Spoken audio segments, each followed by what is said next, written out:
كشفت مصادر سعودية تفاصيل طلب عاجل توجه به الملك سلمان لأخيه الأمير أحمد بن عبد العزيز، والذي غادر السعودية قبل سنوات بعد تمكنه من الهرب من أحد السجون السعودية التابعة لنجل الملك سلمان محمد. وقالت المصادر السعودية أن شخصية مقربة من الملك سلمان من آل سعود تواصلت مع الأمير أحمد ناقلة له طلب الملك سلمان بعقد لقاء عاجل بينهما من أجل بحث إمكانية عودته للسلطة ومساهمته في تبييض وجه السعودية ومشاركة بن سلمان في الحكم والقرارات. وأوضحت المصادر السعودية أن الملك سلمان الذي يعاني وضعا صحيا صعبا ويرقد في أحد المشفيات الخاصة طلب من الأمير أحمد العودة بشكل عاجل إلى السعودية وترتيب لقاء فوري معه من أجل بحث إمكانية تقاسم منصب ولي العهد مع نجله، شريطة أن يكون نجل الملك هو الملك القادم. وبينت المصادر السعودية أن الملك سلمان سيعرض على الأمير أحمد أن يكون ولي للعهد ويكون وليا للعهد في حال تسلم بن سلمان زمام المملكة، وأن يكون أحد من أبنائه ولي للعهد من بعده، الأمر الذي يعتبر نقل المملكة إلى عائلة الأمير أحمد. وحسب المصادر السعودية فإن الاستدعاء العاجل من الملك سلمان للأمير أحمد أغضب نجله محمد، خاصة عند علمه بأن جزءا كبير من صلاحيته كولي عهد ستنتقل إلى الأمير أحمد، الأمر الذي أثار خلافا حادا بين الملك ونجله. وأشارت المصادر السعودية إلى أنه حتى اللحظة لم يرد الأمير أحمد على الاستدعاء العاجل من الملك سلمان، فيما أبدى تخوفه للوسيط مع الملك من إمكانية اعتقاله حال عودته للسعودية. والأمير أحمد بن عبد العزيز 77 عاما، هو الشقيق الأصغر للملك سلمان بن عبد العزيز 84 عام، وهو الابن 31 للملك المؤسس عبد العزيز آل سعود من زوجته حصة الزديري، وهو خيار محتمل يحظى بدعم أفراد من الأسرة الحاكمة من الأجهزة الأمنية وبعض القوى الغربية. ويتمتع الأمير أحمد بن عبد العزيز بنفوذ رسمي بصفته عضو في هيئة البيعة التي تضم 34 أمير من أبناء الملك عبد العزيز وأحفاده، ومهمتهم تأمين انتقال الحكم ضمن أسرة آل سعود. لكن الملك سلمان ومنذ توليه السلطة بعد وفاة الملك عبد الله بن عبد العزيز في يناير كانون الثاني 2015 اتخذ عدة قرارات وأجرى بعض التعديلات على النظام الأساسي فيما يتعلق بالملك وولي العهد مستقبلا، بما يضمن وصول نجله محمد بن سلمان إلى سدة الحكم مستقبلا. وقبل عدة سنوات أصدر الملك سلمان عدد من الأوامر الملكية تضمنت إعفاء الأمير مقرن بن عبد العزيز من ولاية العهد بناء على طلبه، وتعيين الأمير محمد بن نايف بن عبد العزيز وليا للعهد، والأمير محمد بن سلمان بن عبد العزيز وليا لولي العهد. وبعدها بسنوات أصدر الملك سلمان أمرا ملكيا بإعفاء الأمير محمد بن نايف من منصبه كولي العهد وجميع مناصبه الأخرى، بما اعتبره كثيرون بأنه انقلاب أبيض لاختيار الأمير محمد بن سلمان ولي العهد بعد موافقة 31 عضو من أصل 34 تتشكل منهم هيئة البيعة كما ذكر البيان الرسمي وقتها. وينظر إلى إقصاء الأمير محمد بن نايف عن ولاية العهد على أنه الخطوة الأهم في وصول الأمير محمد بن سلمان إلى سدة الحكم، خاصة بعد عدم تسمية الأمير أحمد بن عبد العزيز وليا للعهد الملك سلمان بن عبد العزيز. وكان الأمير أحمد واحدا من 3 أمراء في هيئة البيعة عرض تولية محمد بن سلمان ولاية العهد التي تمهد لتوليه عرش المملكة. غادر بعدها في نوفمبر تشرين الثاني 2017 إلى المملكة المتحدة قبل أيام من حملة الاعتقالات الواسعة التي نفذها الأمير محمد بن سلمان لتشمل بعض الأمراء وكبار رجال الأعمال والمسؤولين الحكوميين بتهم تتعلق بالفساد. لكن الأمير أحمد عاد ثانية إلى المملكة العربية السعودية في أكتوبر تشرين الأول من عام 2018 بعد تأكيدات قيل إنها بريطانية وأمريكية بعدم احتجازه على إثر الانتقادات التي كان يوجهها ضد سياسة ولي العهد في اليمن، وما يتعلق بمقتل الصحفي جمال خاشقجي في القنصلية السعودية في اسطنبول في 2 أكتوبر تشرين الأول من العام نفسه. ويعتقد أن الأمير محمد بن نايف الذي اعتقل الجمعة الماضية في 6 مارس آذار مع شقيقه الأمير نواف بن نايف وفقا للتقارير الغربية يعيش تحت المراقبة الدقيقة منذ إقصائه من منصبه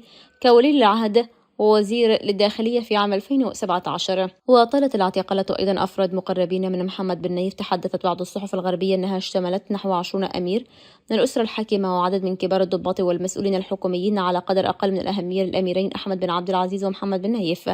ومن بين الأمراء المعتقلين من الدائرة المقربة من الأمير محمد بن نايف شقيق الأمير سعود بن نايف بن عبد العزيز أمير المنطقة الشرقية منذ عام 2014، ونجله عبد العزيز بن سعود بن نايف وزير الداخلية، الذين ذكرت صحيفة وول ستريت جورنال الأمريكية أن السلطات السعودية أفرجت عنهما بعد يوم واحد من عدد من المعتقلين من أمراء الأسرة الحاكمة ومسؤولين آخرين بعد التحقيق معهم. وذكرت اليوم الثلاثاء صحيفة ميدل إيست أن السلطات اعتقلت أيضا الأمير محمد بن سعد آل سعود عضو آخر بمجلس البيعة. يضاف إلى ذلك فإن اعتقال ضباط كبار وفقا لوسائل إعلام غربية يعطي انطباعا أكيدا بوجود معارضة في الأوساط العسكرية لسياسة ولي العهد، خاصة ما يتعلق بالحرب في اليمن وعدم الرد على الهجمات الإيرانية المتكررة على المصالح السعودية. وأطلق ولي العهد السعودي مشروع رؤية 2030 لتقليل الاعتماد على الإيرادات النفطية وإجراء إصلاحات اجتماعية واقتصادية واسعة تستهدف شريحة الشباب السعودي، فيما تشير التقارير إلى أن نسبة البطالة بين المواطنين السعوديين تتعدى 12.8%، وترتفع هذه النسبة بين الشباب لأكثر من ضعفي النسبة. وعلى الرغم من واقع عدم الرضا داخل الأسرة الحاكمة عن سياسات ولي العهد أو ما يتعلق بوراثة الحكم، لكن على ما يبدو فإنه يحظى بنوع من التأييد في أوساط الشباب السعودي بعد إجراء إصلاحات اقتصادية واجتماعية غيرت نمط الحياة السائد، حيث جرى تخفيف القيود على النساء والاهتمام من قبله بما يتعلق بالترفيه والحفلات الموسيقية ودور السينما وغيرها من الخطوات التي قد تنعكس إيجابا على مستقبلهم وفق خبراء. وخلافا لذلك تواجه السعودية تحديات صعبة من الجانب الاقتصادي بعد تراجع أسعار النفط في السوق العالمية، إذ لا تزال تعتمد على الإيرادات النفطية كأحد تداعيات انتشار فيروس كورونا حول العالم. هذا وأشنت مجلة نيو ريبابليك الأمريكية هجوم عنيف على ولي العهد السعودي محمد بن سلمان، مطلقة عليه كيلوبيروقراطي العامة. والكيلوبيروقراطية أو حكومة اللصوص هي حكومة يستخدم قادتها الفاسدون السلطة السياسية للاستيلاء على ثروة الدولة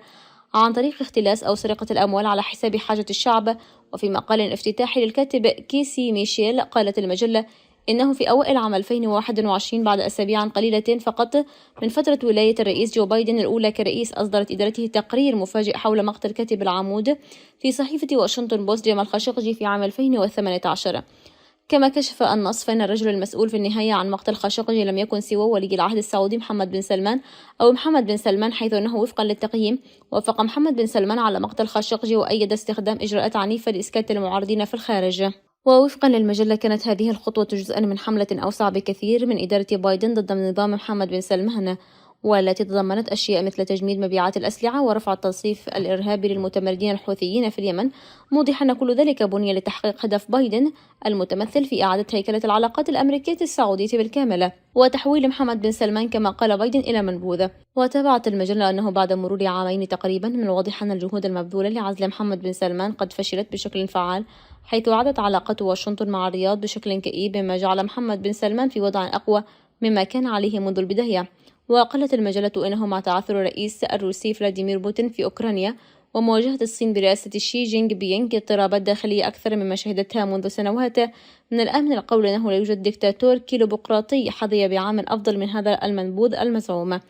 وبحسب المجلة فقد نشأ جزء من الاستثناء لمحمد بن سلمان في عام 2022 جزئيا من حقائق خارجة عن إرادته، على سبيل المثال مع الانهيار الروسي الذاتي في أوكرانيا الذي أدى لاحتلال مكانة موسكو كقوة هيدروكربونية عالمية، ازداد نفوذ المملكة العربية السعودية على منافسي النفط منذ بدء الحرب الموسعة. ولفتت المجلة إلى أن محمد بن سلمان لم يكن قادر فقط على التدخل وتقديم شريان حياة لموسكو، واستثمر مئات الملايين من الدولارات في شركات الطاقة الكبرى المتبقية في روسيا، بل زادت الرياض أيضا الواردات من روسيا، مما سمح لمحمد بن سلمان بتصدير المزيد من النفط السعودي وجني المزيد من الأموال في هذه العملية، موضحة أن ثروة عائلة محمد بن سلمان تقدر بالتريليونات، وليس هناك سبب وجيه للاعتقاد بأن محمد بن سلمان ليس له الكلمة الأخيرة في سيطرته.